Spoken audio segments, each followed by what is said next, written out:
Hey everyone out there, how's it going? Welcome to Screen Speak. It's the podcast that's all about movies, life, and so much more. My name is Jordan Anderson, this is my podcast, and as always, every single time, without missing a beat, without skipping a step, I thank you for coming by and giving this episode a listen.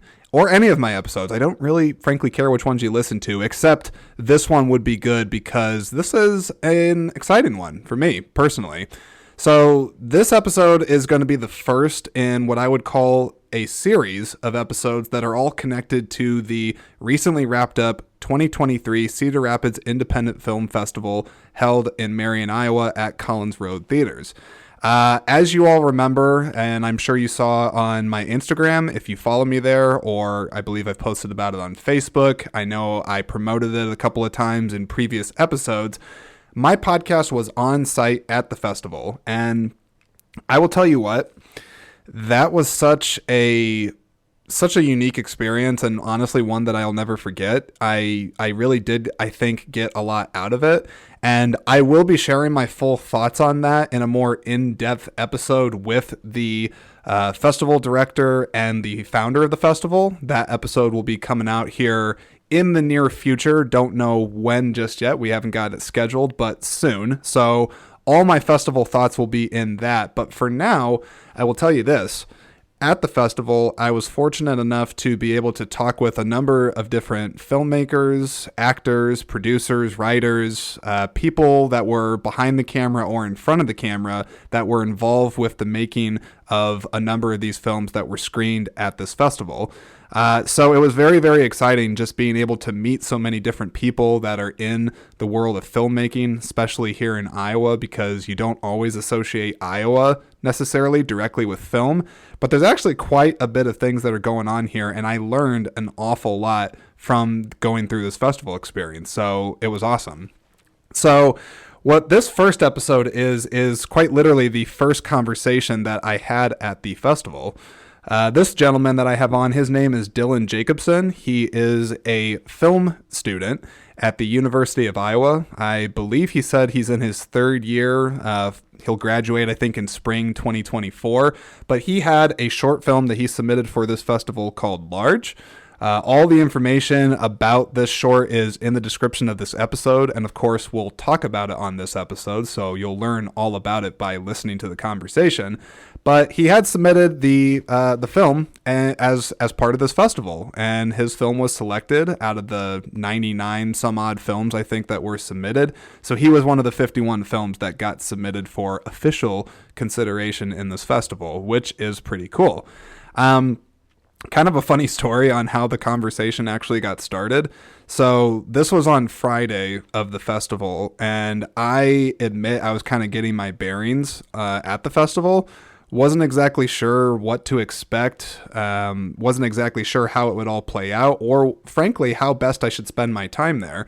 Because I had a table there that I had like business cards and stickers, and I was giving away prizes. So I was thinking about that in the back of my mind for managing that. I'm also wanting to check out the films that are there. So I'm trying to watch some of these films. Of course, talking to the filmmakers, I would say, was my number one priority. And then I would also have to go over to the recording space, which was away from my table. So just kind of trying to navigate all that. It was a little challenging at first, but then I kind of got into a rhythm and I figured out how to do it, and then it got easier from there. But that said, for this first one, I feel like I was a little slow to getting around to being like, hey, quite you specifically, I'd like you to come onto my podcast and talk about your film. It took me a while. I don't know if it was just me like working up the courage, which I don't think that's it, because I'm not really a shy person, especially in a setting like this. But I don't know. It took me a while to figure out the best way to do it. And then finally my wife was like, okay, like, when are you going to talk to somebody? And I was like, soon, please. Like, just like get off my back. I promise. I promise I will do it. And she's like, okay, you go over into the VIP space, and just whoever is over there, that's who you're talking to. Make it happen. And I was like, okay, fine. Like, fine. You win. Happy wife, happy life. Those of us that are married know what we're talking about there. So I go over to the VIP space, and I see this gentleman there who turns out to be Dillon Jacobson. He's sitting there. I want to say he was talking with somebody, and then he got done talking with them, and I just quite literally went up to him, and I was like, hey, who are you? I'm Jordan. I have a podcast, Screen Speak. I gave him my elevator pitch. And I was just like, what are you doing right now? And he's like, oh, not much right now. He's like, I'm going to go in there in a little while and watch movies. And I was like, well, you're not doing anything right now. I'm not doing anything right now. Why don't you be the first filmmaker that I have on my podcast, and I will just quite literally do this on the fly and see how it goes. So that's exactly what happened. He entertained that request, and I took him away from where he was at, brought him to the corner that I was at the film festival with my recording setup, and I went ahead and had a conversation with him. And that's what you're going to hear here in just a little bit. Before we get to the conversation, though, I do want to go ahead and get those plugs out of the way because, I have to do them at some point. Otherwise, some people might look at the description, but I can't really assume that all will. So I'll make this quick.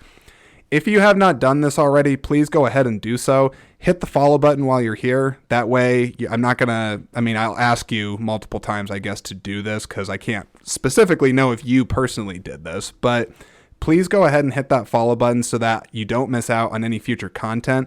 Typically, a bell on whatever platform you're listening to this on will help. Hit the follow button, hit the bell, and get involved with Screen Speak on social media. There is the Instagram for it, and there's also a Facebook community group. So go ahead and check out those. Otherwise, you're certainly welcome to just email me directly with any questions that you have. You want me to be on your podcast? Do you have a podcast? I don't really give a shit. Get a hold of me however you want to. That's perfectly fine. Okay? So that's it for the plugs. Now back to this conversation I had with Mr. Dillon Jacobson. I doubt he goes by that, but I'll just call him Dillon. Actually, half the conversation ended up just being around just kind of general movie subjects. We didn't jump into his movie straight away. I kind of just wanted the conversation to be organic. We talk about Dillon's background, talk about, sort of why he's doing what he's doing right now in the world of film, his aspirations. We talk about some of the things he's learned in school, so that was particularly interesting to me. We talked a little bit about Ari Aster movies, being like Hereditary and Midsummer and Beau is Afraid. Spent some time talking about horror films, and then, of course, we eventually get around to talking about his short film, Large, which...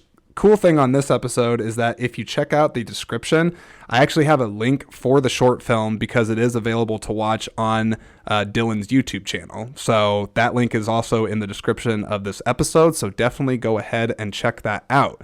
So you can check out Large, his short film. You can also check out his YouTube channel. I have his Instagram in there. I have a lot of different things, a lot of different links, good links though, all in the description of this episode. So without any further ado or introduction, I just want to say thank you all for checking out this first of several episodes that originated from the Cedar Rapids Independent Film Festival. And with that said, this is my conversation with Mr. Dillon Jacobson on his short film, Large.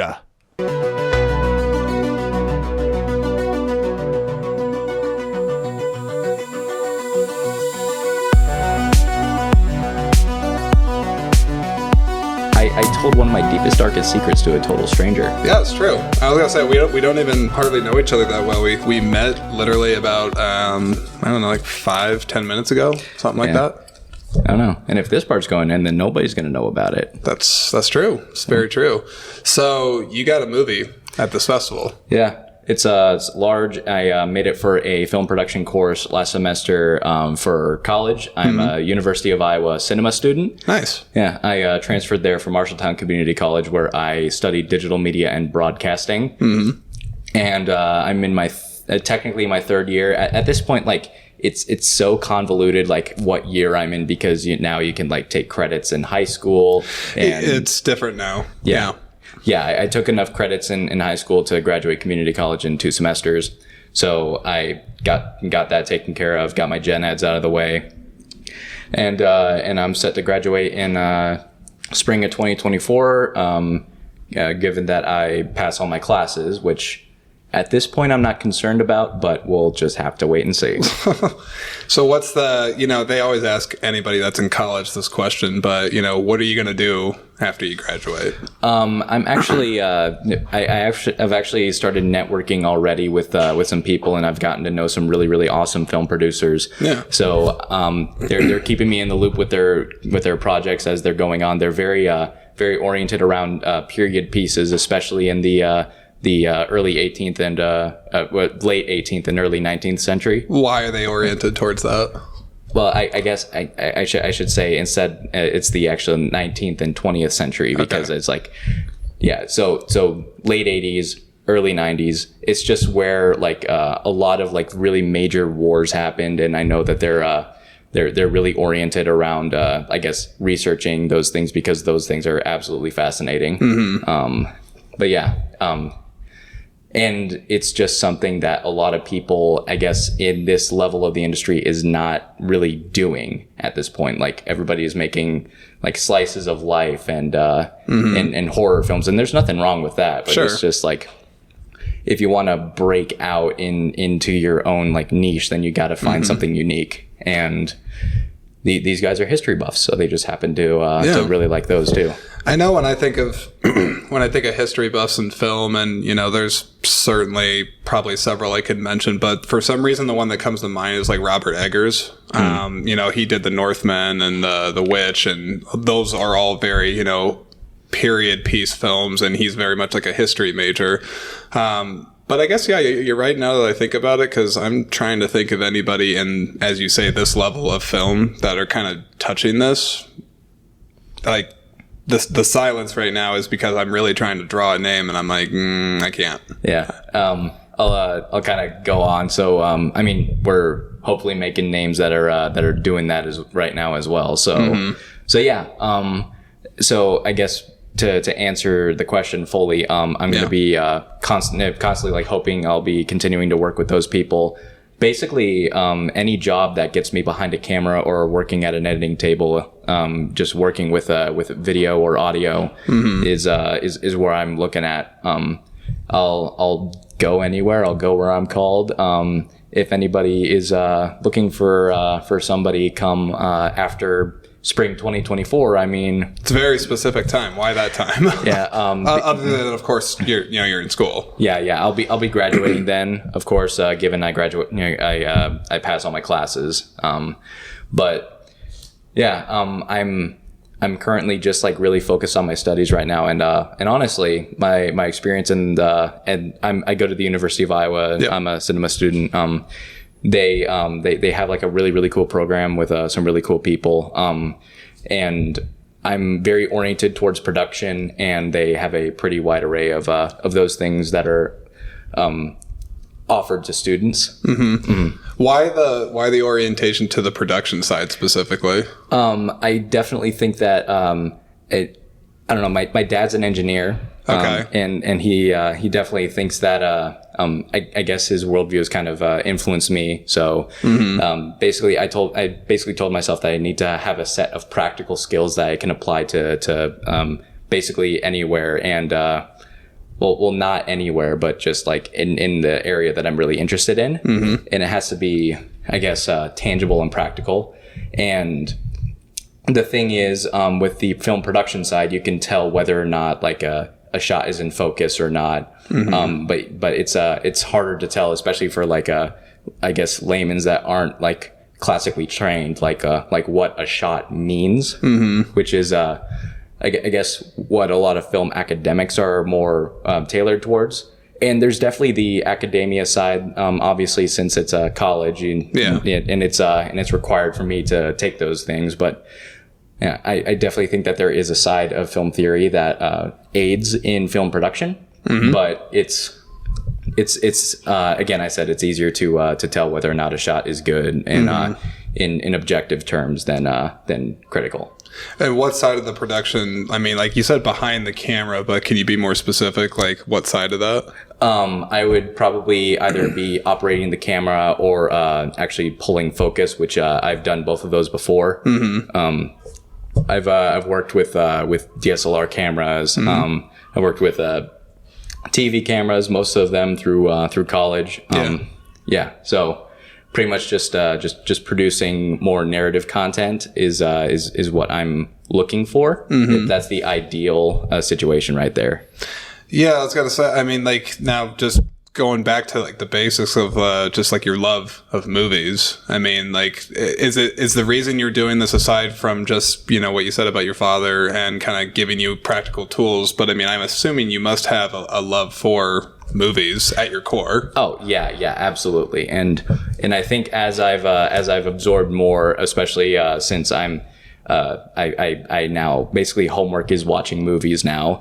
That's some great assignments, right? I was gonna say, like, if that's the worst that you have to do for schoolwork, like, you're doing something right. I do have to write essays and take quizzes still, but those are minute. What kinds of films have they like had you watch? So right now I'm actually taking 2 courses where pretty much you watch a film every single week. One of them is looking more at a historical, contemporary look at film. So we pretty much just travel the world in a contemporary sense, like from like the late 60s to now in every region of the world in their various cinemas. So we go to like Germany or India, and we watch films that come from there. And then there's the introduction to film theory class, which is looking at the different areas of film theory, like how I'll just kind of spitball some, like Soviet montage theory, Frankfurt School theory, auteur theory. For those of you who don't know exactly what those are, Soviet montage is pretty much just analyzing how shots like edited together, how they can derive meaning. And then Frankfurt School is pretty much trying to figure out the meaning of cinema. Like, is it just for commercial gain, or is there something like deeper that they can do? And then auteur theory is just basically who is the author of film. Like, and most people say the director, but then you've got people like Charlie Chaplin, you've got like Marlon Brando, you've got all these people, for people who've seen like Happy Madison Productions, Adam Sandler could be Sandman. He could be considered an auteur, but he's not a director. No. Yeah, he's an actor, but. No, it's interesting, like, kind of like thinking about the different ways that film can be analyzed, like from the academia perspective that you're saying. I don't know, and I'm sure these courses would probably say the same thing. I really don't think you could just put it into one answer. You know, like there's just some straight 2-sentence answer for that. Like, no. Oh yeah, absolutely. And honestly, anything with that, basically any field that has theory in the title can be wrapped up in one phrase, and that phrase is, it's inconclusive. Yep. I'm trying to think, title of my podcast is Screen Speak, so naturally, just based off this conversation, I should talk about how the movies speak to me, right? I think that they work on a lot of different levels. Were you here at the start of the festival, like when they did the actual like CRIF like welcome? I was there. I did not catch the whole welcome though. Okay.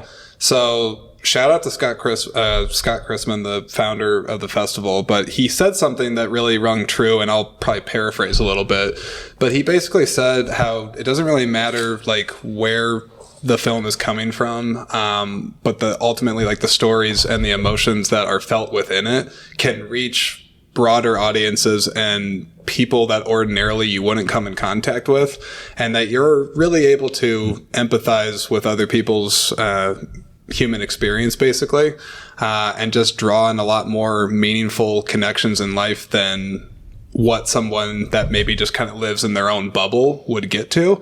And that's like some, real grandiose stuff right there. But I really do agree about that, because for myself, I've learned so many things about my own thoughts on stuff going on in the world from movies that it's like I never would have had any idea about that. But then more so on the practical side, just on the camera stuff, just to get on your level a little bit, there is so much that has to go on behind the scenes to make a movie happen, that practically anytime I even see one get made, even if it's like a critically panned bad one, they're miracles to me, because especially depending on the size of the crew and all the technical sides of it, you're still having to unite people under a banner. So there's a lot that could be said there. Who is that? Those are some of the producers I was talking about. So that's Baron Whitnabin and Burdette Walters. They're here representing Reveille, which is a World War II film that is showing at CRIF and actually showed today at 3:35. How was the reaction to it? Reaction was really positive, and and this was the first time that I actually saw the finished cut of it as well. So I worked camera assistant focus pulling on it as well. So basically, really relevant experience to what I want to do in the future as well. But it's I'm finding that there are like two like major major points in film production where the film really like basically comes to life, or is the most lively. And it is basically the final moments of production, and then the first like physical screening of it on either on a big screen or on streaming, or whenever it's released to the public. I gotta imagine though it's much more impactful to see it directly with an audience as opposed to streaming. Not that someone can't have an enjoyable experience on that, but I mean, how do you beat a full cinema? You really can't, honestly. Like that, it's a unique experience to be in a theater. It's very unique, and I used to think it wasn't as much of a big deal, and then I come here and I hear more intellectual people, basically people that are on a level of analyzing film that I could only dream of going towards. Basically talking about the shared experience of sharing a space with other people, watching one thing, like the dark room, is solely focusing on one thing and one thing only, and it's being shown at basically in a temporal state of time and being, and you can dive really, really deep into that. Oh God, yeah. I mean, if you really want to, I mean, even on movies that some people wouldn't even find deeper meaning in, you can go down the rabbit hole, as they say. Yeah, basically. Yeah. I think what the man said about at the opening of it, I think what he said really, applying it to what I've learned at UIWA, that's really delving into spectatorship theory. Now, what is that? It's pretty much focusing less on the film and more on how the film impressions the audience. Well, sure. Yeah. I mean, that's something I'm sure I've heard other filmmakers talk about it, is that you put all this painstaking love into the movie. Post-production can be really tiresome and tedious because of all the little nitpick stuff that you have to go over. But once it gets out in front of the audience, it's like it's no longer yours. It's theirs, I mean, it's for the people to interpret it as you will, and at that point, the film is what it is. And they can also take on life in ways that the filmmakers didn't even think about too, which I always find interesting when a movie comes out and it completely, over the years, just goes into its own field, and the filmmakers never had any intention for it. It's because of the audience. Yeah. And also it's part in like finding the audience, but also finding the right audience as well.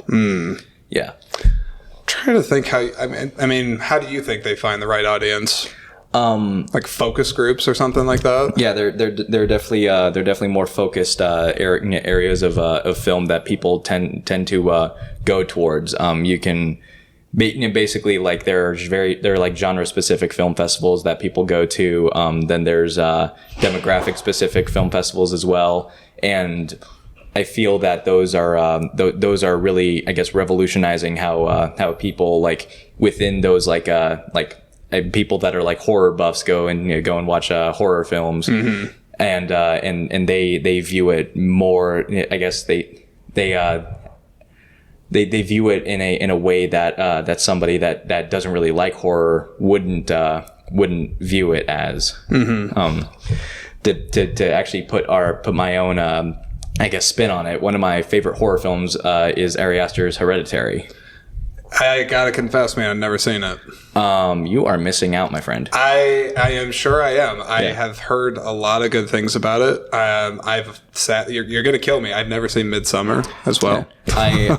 I am going to. I've been meaning to watch it as well. So I mean, I'm not going to kill you on that. and it's so weird. I've had it like checked out from the library so many times, and I'm just like so caught up in all of these other different things. I just don't really have the time to just sit down and watch a film. I was going to say, yeah, I mean, that's one of the trickiest things I think we have right now is just how much content there is, and especially the different ways you can digest it now beyond just the theater. I think it makes it more challenging for people to see it. I can tell you, I do want to see his next movie, The Beau is Afraid. I think it was supposed to be called Disappointment Boulevard, but they changed the title. Yeah. I definitely want to see that, but I'm kind of hearing rumors that it's like we gave the guy a little too much freedom, but I also don't know. Yeah, you hear that with especially with A24 films, you really hear that. But I think, if anything, I'm gonna go just because it's Joaquin Phoenix and Ari Aster. Yeah. Yeah. Kind of putting back on that. So I love Hereditary. My mom, who scares very easily, and also Did you watch it with her? Yeah. We watched it as a family.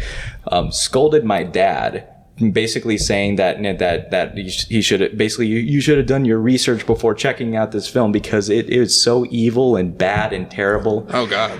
And I mean, you can open up an even like bigger area of theory with that. Basically, there are two very big modes of trying to distinguish a good film, and then it's the objective side, like is the cinematography good, Yep.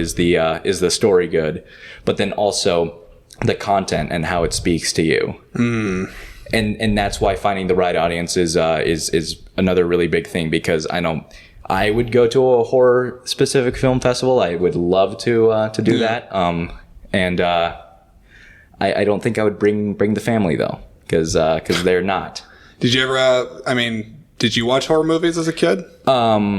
Very few. Yeah. I think I started. I think I was a very impressionable child.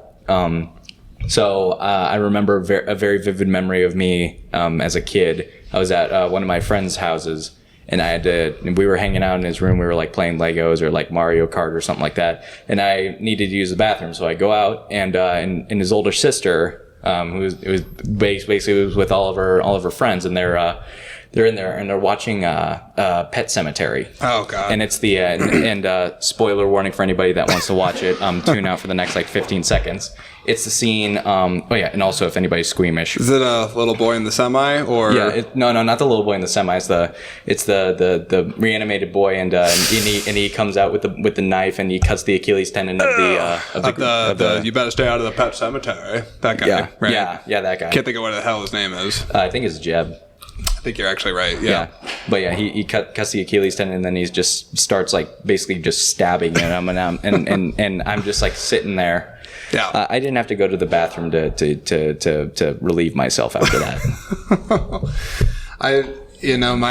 My dad, he liked to, probably in a twisted way, he always liked to show me horror films I probably shouldn't have seen when I was younger, or at least like really psychologically disturbing stuff. I remember The Ring at a very young age, and he was even so messed up after the fact that he had my stepmom at the time time the call to the answering machine, so that way when the movie's over, promptly the phone's gonna ring, and she's like, 7 days, and I'm freaked out thinking that basically Samara's gonna crawl her ass out of the television and come get me. A lot of stuff like that, and you don't realize in hindsight, you're like, it's kind of messed up that they did that. Mm-hmm. But I guess I'm fine.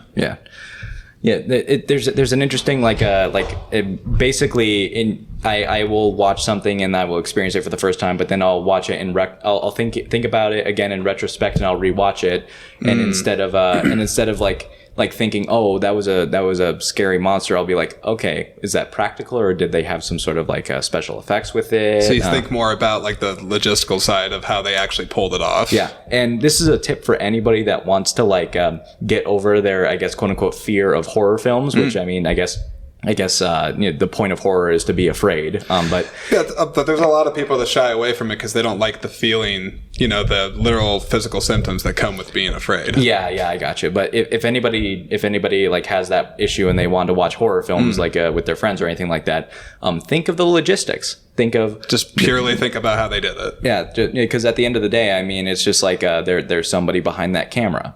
There's somebody like that's off to the side capturing the sound of the monster or the dialogue or the screams. There's somebody that's operating that like a giant alien puppet. Right. There are people like in that. I actually ruined Alien for myself. Okay. Because of that, and in the climax of that, also another spoiler, but honestly, it's been out since like 78 or 79. It's been out for decades. If you haven't watched it yet, it's your fault. Yeah. So the alien gets blasted at the end by like the escape pod's jet engine, and as the alien's going back, we get a shot of the back of the back, and I could definitely see from the lower side that it's a guy in a black leotard, and I'm like, oh man, that's how I was like, oh, that's how they did it, and then later on I'm like, oh, that's how they did it. Oh.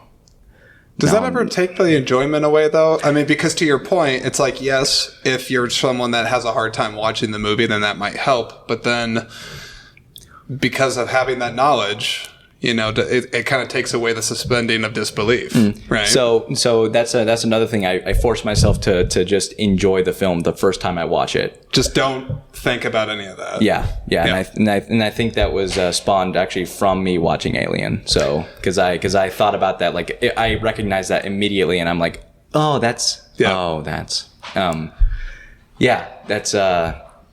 think that's a healthy thing, though. I mean, do you find it difficult to do the separating act like that? The what? I guess I would call it like the separating act, because even though like you have to probably build up like a discipline to like kind of be able to do that, do you ever find it difficult that first time to be like, okay, like I know I'm really not supposed to focus on this, but now I'm focusing on this? Or can you do it fairly easily once you get it established? I can do it fairly easily, especially if it's a really good, well-made film. Yeah. Like the more well-made that it is, the less I'll actually think about it as a film, and like I'll be more impressioned by it. Yeah, I'm trying to think. You talked about a movie where like you watch it once and then you watch it like years later and you have a completely different impression of it. Mm-hmm. You mentioned that with Alien. Are there other movies where like you watch like a decade after and you're just like, oh, now I'm watching this completely differently? Yeah. When I was a kid, one of my favorite films was an animated kids film called Dougal.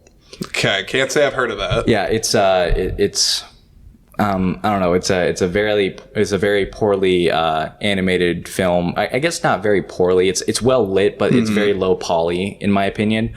But it's like a dog and like a rabbit and a couple of other like anthropomorphic people that are trying to like I guess stop an eternal winter. Mm-hmm. And there are so many elements of it that I'm like just missing out on. I loved it as a kid because it was eye candy. Mm-hmm. And also my name is Dillon, and the rabbit in the film, his name is Dillon, and I'm like, oh hey, another person named Dillon, let's go. And yeah, I don't know. And I remember so I loved it as a kid. And I remember I used to like think that my dad was not a very like intuitive person for not liking the film because I thought it was amazing. And then I decide, you know what, I'm gonna just take a trip down memory lane one day. I don't even remember how old I was. I was like mid-teens or something like that. I popped that in. I couldn't get 20 minutes into the film, and then 20 minutes. Yeah, and it was It wasn't even like a so bad it's good thing. It was it's just bad. Yeah, that's it. Those are tough ones to swallow, and because you wish it would be so bad that like you could get some enjoyment out of it, but there's There's fewer worse things in life than watching something that's truly bad and just really wishing that you had those seconds of your life, well, more than seconds of your life back. Yeah, the concept of so bad it's good has actually shifted the way that I have like a personal way I rate films. How's that? And it used to be like it's a 1 to 10 thing. Okay. But with this introduction of so bad it's good. And I think I was influenced by a YouTuber. I'm blanking on the name right now. He basically ranks the entire like catalog of these big studios. Like one time he did the entire like Disney animation thing. Like it's and there's only like 40 or 50 films in the Disney, like specifically Disney animated things, like excluding Pixar, excluding their live action things, which it seems not right, because it seems like they've done so much more, but also it makes sense because they've been around for 100 years, and especially if you're making an animated film, it's going to take a long while to do that. Anyway, he had this concept where something could be so bad it's good. Mm-hmm. So basically, if you like graphs, you'll visualize this, if you will. It's like a parabola going from 10, 0 to -5. Okay. Like so the whole thing is -5 to 10, and then you get into the negatives. It's so bad it's good. Okay. And so pretty much like a -1 and a 1 are on the same level of like I guess enjoyment almost, and but the quality is like very, very bad. So pretty much like a -5 is like a bad film, but it was done in a spectacularly bad way that it makes it good. So pretty much just on an enjoyment level, it can be higher than a 1 or a 0. Damn. I gotta say, I mean, like I've had a few different, like, you know, scales, I guess I would go off for movies. I've done the 1 to 10s, done the, you know, the one stars out of 5 stars, even done the letter grade stuff. I find it difficult myself to put like definitive kind of like grades on things, just because I really like to explore a lot of the nuances of movies. And so, but on a really bad movie, I mean, sometimes if something's just shit, then, you know, sometimes it's just shit. But yeah. I'll have to look up that scale. I can't say I've heard of that. Yeah. I don't know if you can look it up, but I'm so mad. I'm blanking on the YouTuber. He does this like all the time. Like he does like he does like video games as well. He does TV shows. He does movies. Basically any sort of like film or digital medium. He does that. So I'm trying to think like how I could search for that online. I mean, I don't know exactly. It'd be tricky. I just realized I haven't even talked to you about the movie that's on your badge. Oh, Large. Yeah, I should probably talk about it. Yeah, we're talking about that. We're just two dudes talking about film. I mean, there's nothing wrong about that. In a very dimly lit room. I want to add that kind of it's kind of a sketchy vibe, but I mean, it's I could, spacious. I don't know. I could definitely see like it's very, very high contrast with the street lights coming in. I mean, I could see like us filming a noir thing or something like that. Like we're two casters like talking about something that we probably shouldn't. Yeah, I was gonna say maybe like this location could be rented out for future use for that. Yeah, a segment. I mean, they were willing to host a VIP lounge for Criff. I mean, I'm sure they would be willing to keep on going. That's an idea. If it happens, I'll give you like a 2% credit or 10% royalty or something like that. I don't really know. I don't know. The most that I've charged for something is a handshake and my name in the credits. Oh, okay. Yeah, that's very fair. What is Large? So Large is a project that I made as a final project for Modes of Film and Video Production, which is the entry level production course at the University of Iowa Cinematic Arts, and pretty much I made it just because I had this idea just rolling around in my head about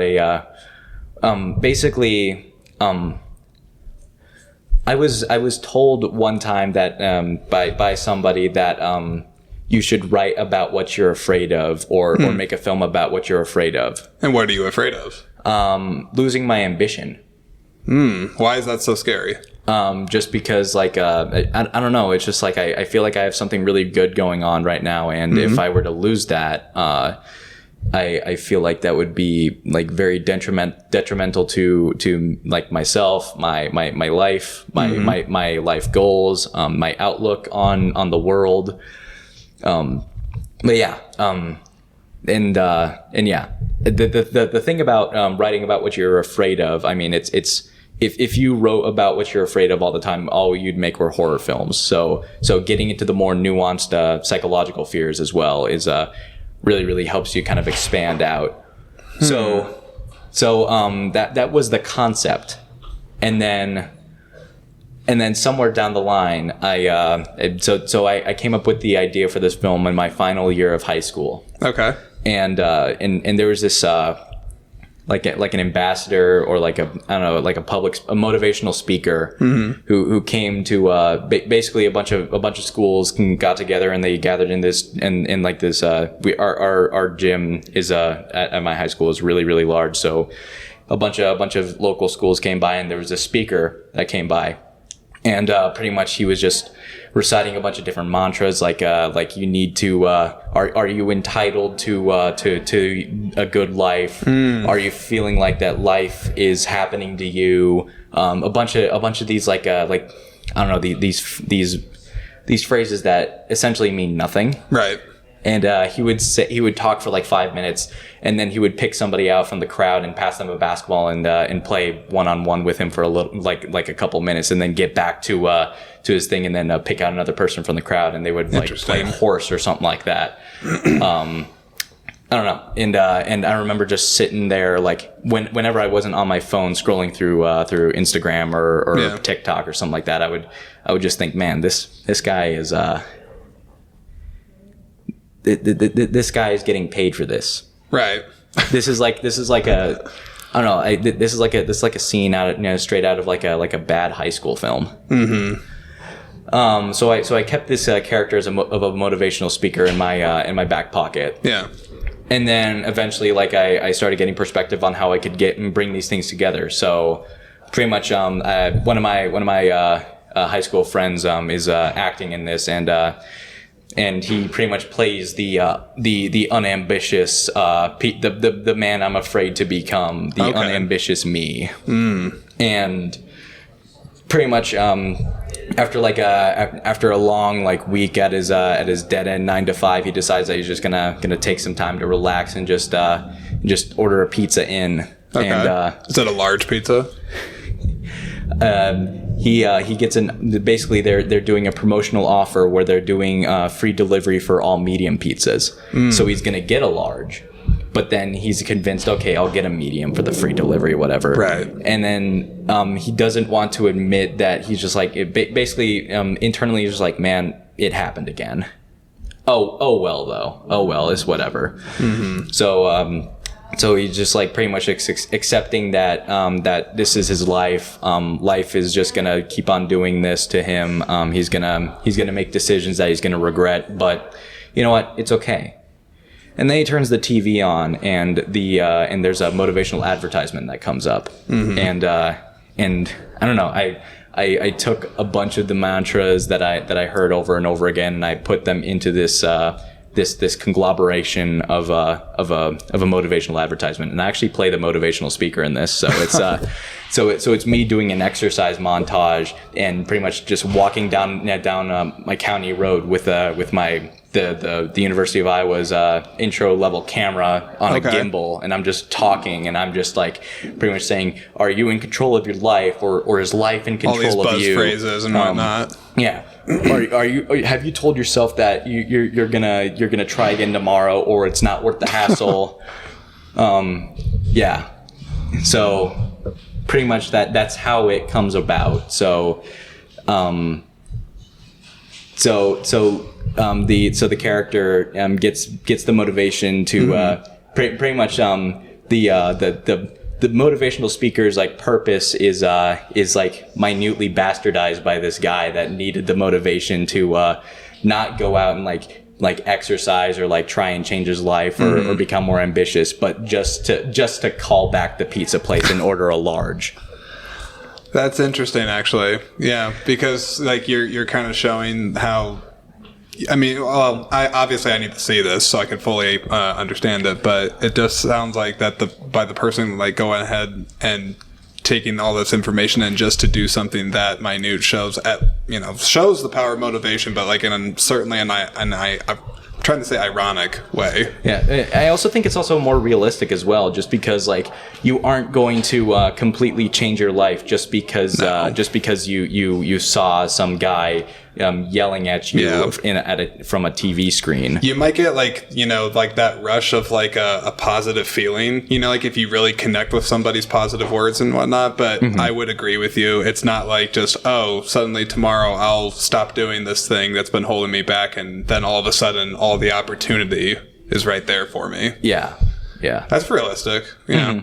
Happens in baby steps, I think, for sure. Yeah, definitely. I definitely know that I myself, like, I hate calling people on the phone. I'm fine with calling people that I know just because I can be more casual with them. Right. But I'll actually, something that I do with emails and phone calls, I'll actually type out, like what I'm going to say and, like, rehearse what I'm going to say. I think I was asking somebody to basically for like a 48-hour film project, I needed a signature to use a certain location just in case we needed it. And I'm just like, hello, my name is Dillon. I am the team leader of a 48-hour film project team, and I am inquiring you about this. It's very formal. Yeah. And then of course I'll repeat it, and then I'll actually call them and I'll be like, okay, hey, my name is. Okay, give me a second. Okay, my name is Dillon. I'm a film project, and pretty much just yeah.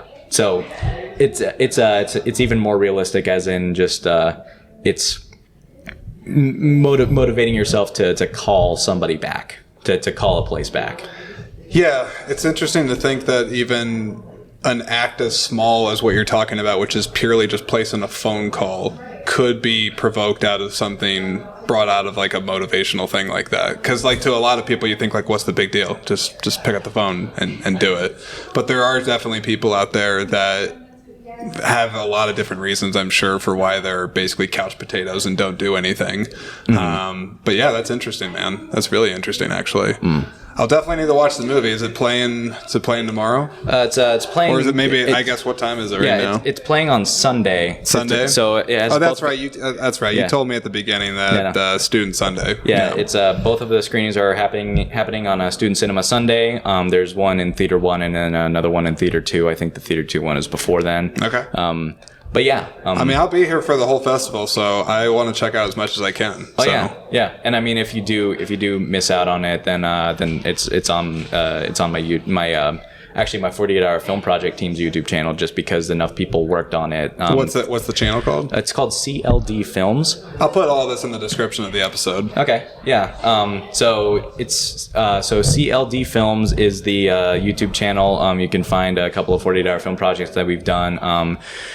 From our most recent one, which is actually a director's cut of our probably one of our better works, and then a horror film that we did for the very first Des Moines 48-hour horror film project that came around to the area, and then our debut into the festival, which I'm not necessarily proud of, but I won't take it down just because it shows where we've come from.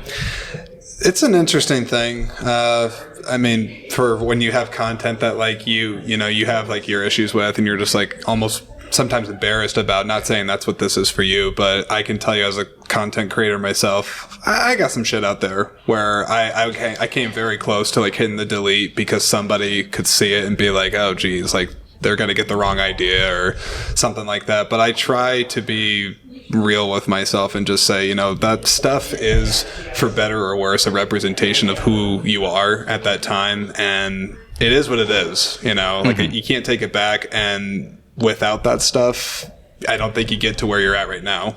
Yeah, and I think it's even better to for me to keep it up there, just because it shows growth. It shows how much we've grown, absolutely. Like where we've come from. Like as Bo Burnham said, "Look at where you came from. Look at you now." Did he say that? It's in Bezos 1. It's from his Netflix special Inside. I actually heard a lot of really good things about that one, but I never got around to watching it. I don't know. The actual song is like less than a minute long, so very easy to digest. Mm-hmm. Well, I'm trying to think. I should probably let you get back to what you're doing, man. But I appreciate you literally just letting me come up to you and be like, "Hey, do you want to do a podcast right now?" Yeah, I mean, just anything that gets that I say gets me out there, but I feel like that's something that's a bit selfish of me to say. But also, it's just why is it selfish of you to say that? I mean, I don't know. I suffer a lot from imposter syndrome a lot, so it's I mean, you're full of shit. Yeah. I'm just giving you a hard time. Yeah, I know, but yeah, I don't know. I just yeah, it's always a pleasure, and I can't wait to listen to my voice. Have you been on a podcast before? I've been on Cinematic Heartland with Kevin Isaacson and Michael Godfrey. For anybody that's in the Iowa area, that's another local podcast. I have an episode there. Nice. Some of my other filmmaking friends have episodes on there. People listen to Cinematic Heartland after you listen to this episode and a bunch of other Screen Speak episodes. Yeah. And so the next time that I go on Cinematic Heartland, I need to talk about Screen Speak. Boom. There's like a crossover effect there, ripples. I'll say this and I'll wrap up this conversation. But the imposter syndrome thing, man. Like, I mean, I get you on that. I doing like this podcast, like it's come a long way. I mean, my first episode, I'm sure, is kind of cringe, even the first couple. But I also am like, you know what?